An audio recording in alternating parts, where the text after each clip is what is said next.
Hello and welcome to episode 11 of Don't Forget with Anna Francis. I'm Anna Francis, the CEO of the SFU and a registered counsellor in New Zealand.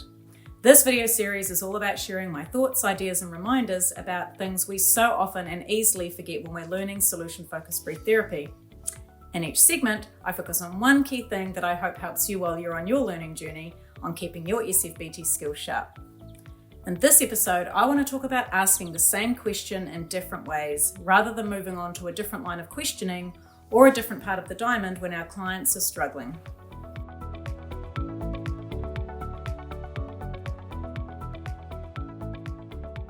Very often in our trainings, people ask things like, what if the client says, I don't know? Or what if they don't know how to answer? Or what if the client's really struggling to find an answer?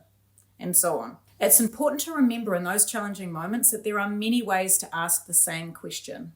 I think it's misunderstood sometimes that the advice we give to just keep asking the question or ask it again, that we mean that you ask the exact same question in exactly the same way.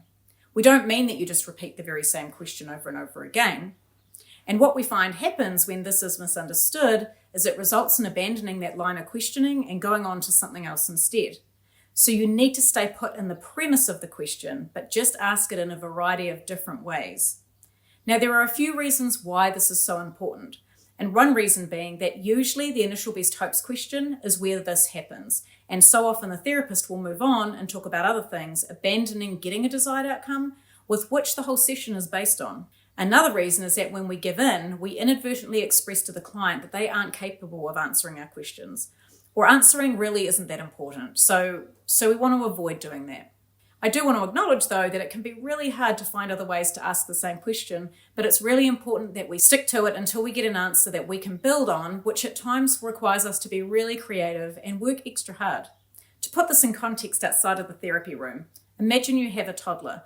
I'm sure lots of you can relate, and they don't really have such a developed sense of language. But we see them playing near a heater or something dangerous that we can't physically get to quickly. So we need to rely on language to express that safety concern. So from across the room, we say, hey, don't touch that. But those words don't really mean anything. The way we said it doesn't really express enough concern to get their attention in the way that we needed them to. So they continue to move closer to the danger. And rather than just abandoning our initial caution because they didn't understand it, we instinctively find other language to express that same danger to the toddler. We persevere to keep that toddler safe. Now, our clients aren't in any imminent danger, of course, but I use that example to demonstrate that every single one of us has the ability to find other ways to express the same thing differently. It's instinctive when it involves danger, so we need to tap into that ability of perseverance and make it instinctive with our clients. And if you're anything like me and don't like to lose an argument, I'm sure you're also really good at making the same point 50 million different ways.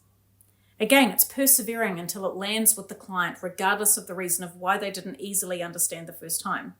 And maybe we simply needed to add on a follow-up statement. For example, when the client says, I don't know, we follow up with, what do you think? Or if I asked you that at the time you booked your appointment, what might you have said then? Or it may be a case of, I don't think I asked that question very well. Let me ask it again. And ask the same question completely differently. So if this is something that you struggle with in session, the discomfort of needing to ask the same question again but differently, I'd like to set the wee challenge for you. Pay attention to how often you re-ask questions in different ways in your everyday life, whether it's conversing with your kids. Now, if you have teenagers, their brains are shut down for renovations, so re-asking happens a lot.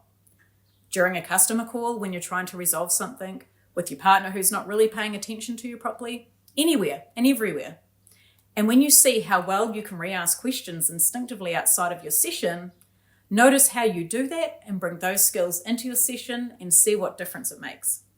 So don't forget, you can ask the very same question in as many ways as you need to get an answer to build on. So thank you so much for joining me for this solution-focused snippet, and I really hope that this reminder helps you as you continue to grow your skills and confidence. If you enjoyed this video, please leave a comment and share with your colleagues. And don't forget to subscribe to our YouTube channel so you get notifications for all our other amazing videos all about solution-focused brief therapy. So until next time, keep being you.